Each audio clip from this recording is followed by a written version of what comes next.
हाताने घास भरवता येत नाही, त्या आईने तुला तोंडामध्ये चमचा चमचा घास दिला, म्हातारपणी त्यांची सेवा करणं हे आवश्यक कर्तव्य.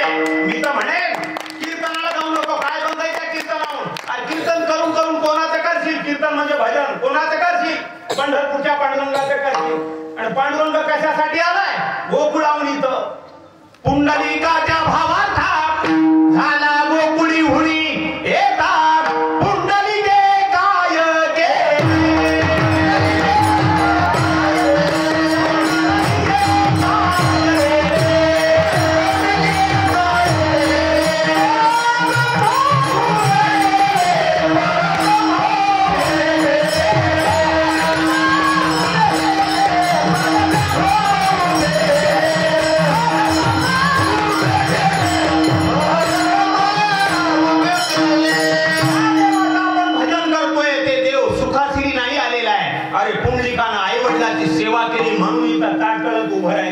आई बापाची सेवा ही सर्वात श्रेष्ठ सेवा आहे.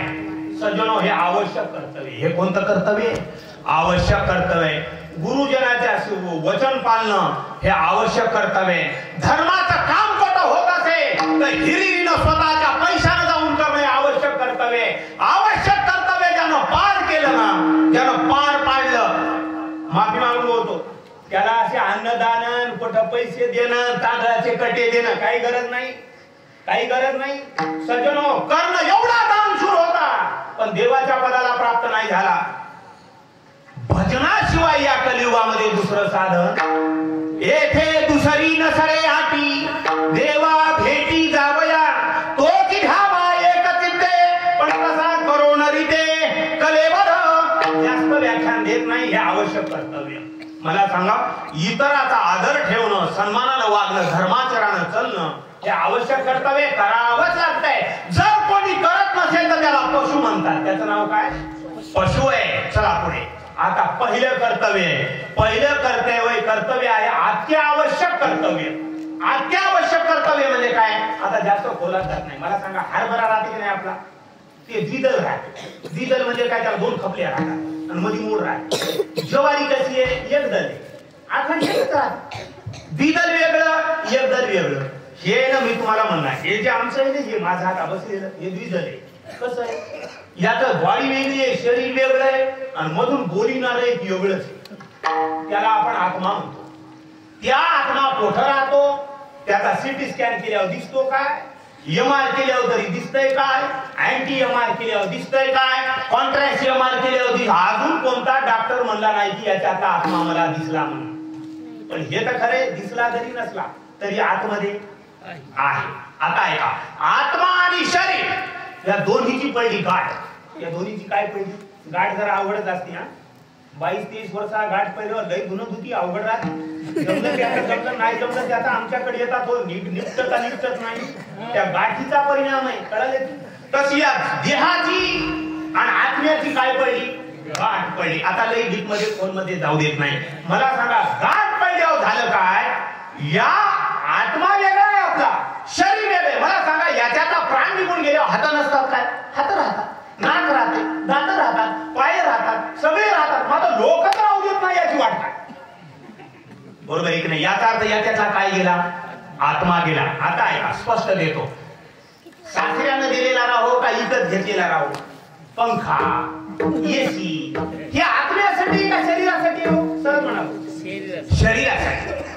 माणसं चोचले पुरतात. आज भजी केले काय, शिरा केला काय, आत्म्यासाठी आहे की शरीराच्या जिभेसाठी? जिभेसाठी. बसायला आश्रम आत्म्यासाठी की शरीरासाठी आहे? शरीरासाठी आहे. पैसा आत्म्यासाठी आहे की शरीरासाठी आहे? शरीरासाठी. पैसा असल्या कुठं घ्यायचं? काटे मोडत नाही. पैशाची गरज कशासाठी आहे? शरीरासाठी. आता ऐका, हे शरीर मध्यापासून शिटी मारल्यावर राहत नाही. मग किरायाच्या घरात लोक बेजार असतील. हो मला सांगा, आत्म्यासाठी आपण काय केलं? आत्म्यासाठी काय केलं आपण? काय त्यात काय उपकार केला? त्याला कोणती वस्तू दिली? आता ऐका, आत्मा एकच वस्तू खातो. त्या वस्तूचं नाव आहे सद्विचार. आत्म्याला सद्विचार लागतात. आत्मा फक्त देवाचं चिंतनच खाऊ शकतो, दुसरं त्याला खाता येत नाही. आणि सगळं कंट्रोल कोणाच्या हातात आहे? आत्म्यासाठी आहे. मला सांगा, म्हणून आत्म्यावश्यक कर्तव्य आहे आपलं काय? आत्मा संतुष्ट करणं म्हणजे आत्म्याला खाऊ घालणं. काय खाऊ घालावं? त्याला देवाचं भजन खाऊ घालावं. मला सांगा, ज्यानं देवाचं भजन नाही केलं तो आत्मघातकी आहे. तो कोण आहे? आत्मघातकी आहे. काय त्याच्या बोलतो? लोकांना मारल्यावर 302चा जुना, आता नाही 302चा गुन्हा लागत होता. स्वतः मी जरी फाशी घेतली तर वयावर गुन्हा होते. काय म्हणून? आत्महत्या करण्याचा प्रयत्न केला म्हणून. म्हणजे जीव काय सरकारचा होता काय? मोवाच होता. मोवा जीव काय गावाच्या लोकांचा होता काय? मोवाच होता. का? आता आहे का, इतराचा घात करण्यापेक्षा स्वतःचा घात करणारा 100 पटीनं महामूर्ख असतो. आपणा घात कर शत्रू झालो मी दावेदार, तू तव कृपेचा सागर उतरी पार तुका म्हणे. मग स्वतःच हित काय? हित ते करावे देवाचे.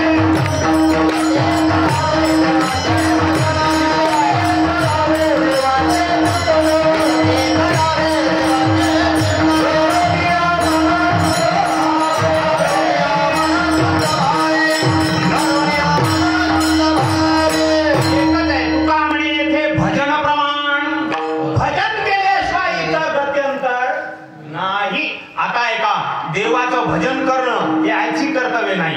देवाचं भजन करणं आवश्यक कर्तव्य नाही, तर हे अत्यावश्यक कर्तव्य. हे करावंच लागत आहे. जर नाही केलं तुका म्हणे धरी आठवय देही, नाही तरी काही बरे नव्हे, बरे नव्हे, नाही तरी काही बरे नव्हे. मनुष्य देहातच भजन करता येतं. तुका म्हणे बरा जोडला हा देव, मनुष्यपण हा लोकाले, लोकाले मनुष्यपण हा लोकाले. एवढा दुर्लभ असणारा मनुष्य देव भजनासाठी दिलाय. मग आता आहे का, आपण इथपर्यंत आलो. आपण काय करावं? देहाचं चीज करावं. देहाचं चीज करावं म्हणजे काय करावं? कोण म्हणते तुळशीला पाणी घाल, कोण म्हणते पंढरीची वारी तर चांगलं होते, कोण म्हणते काला तीर्थाला जातो घरीच माय बापाचे पाय येतो, कोण असं म्हणते. आता रात्रचा महाराज वेगळा म्हणला असं हे वेगळाच म्हणायला, उद्याचा वेगळाच म्हणते. कोण म्हणते अन्नदान करा, अन्नदान सर्वात श्रेष्ठ का, कोण काय म्हणते पानपोळ्या. आता मला सांगा, आमच्यासाठी एवढा कुटाणा करतो न, काहीच न केलेलं बरं, थोडक्यात शॉर्टकट. आता आहे का, हे करणं कशासाठी आहे? बघा, लग्नात नवरी नवरदेवाचं लग्न राहते, वराडी लई बेजार होता, वडा ताण करून. आमच्या इकडे त्या 40 रुपयाचं पिंट द्यायचे त्याला मूळ म्हणून. आणि ती माणसं, तुम्ही रागा नका, मला लग्न करायचं पोळीचं. इकडे माणसं मग असं पालखण मांडी घालून बसायचं आयरन घ्या. आता 100च्या कमी कसा द्यावा पाकिटात? काय द्या ती 35 रुपयाची आणि घ्या ते 200 रुपये. मार्केट चांगलं झडायले. काय कमाल, काय कमाल आहे. पिठाला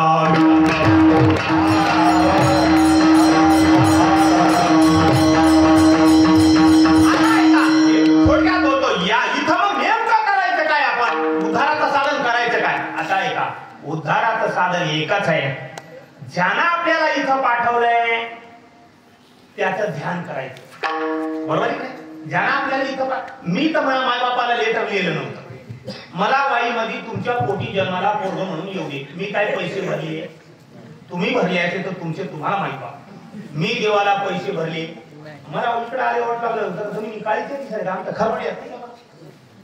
मी तवाच अर्ज केला असता, याच गावात जन्म दे बापू, वावर काळीच येत. मग तसं नव्हती, आपण मध्या पडलं. याला कोणा अर्ज भरला नाही. मला लहानाचं मोठं करून मी पैसे भरले, देवाकडे पैसे भरले. मी आयता काही माणसं बापाला 30 एकर जमीन एकच पोरगो आयतं 30 एकराचं मालक. 1 एकर घ्या 50 लाख लागायचे आणि ते डायरेक्ट मालक. मला सांगा, हे काय पैसे भरले याचे काय? हे कोणाच्या मनावर आलं? जेणे हा जीव दिला दान तयाचे करीन.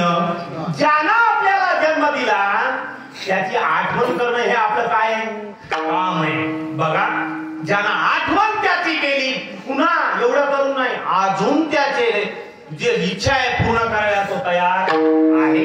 आपलं काम आहे, ज्यानं आपल्यावर उपकार केला त्याची काय करावी? आपण आठवण करावी. मग आता बघा, त्याची जर आठवण येत नसेल काम करता वाली, अवश्य धंदा सोडून द्या. ज्याच्यामुळे देवाची आठवण येते ते करा. माफी मागून बोलतो, वारकरी संप्रदायात मांस विकण्याला मांस खाण्याला बंदी आहे. सज्जन महाराज मांसाचे तुकडे गोळे तोडू तोडू लोकांना मांस विक्री करत होते. कसायाच्या जातीचे होते. सज्जनो, पंढरीचा पांडुरंग त्याचे भक्त नाकाला चिरमुट लावतात, खाटी गलीने जात नाही. पण विट्यावरला ब्रह्म सज्जनाच्या दुकानावर जाऊन बसला. विठ्ठल विठ्ठल विठ्ठल म्हणतावाळी किलोभर मांसाचे पैसे गेले होते. गोळेच्या गोळे मांसाचे टाकून 2 किलो देऊ लागले. काही कळलं गेलो हो त्याला. स्वतः माझा पांडुरंग तिथं गेला, मांस तोडू लागला. मायाचा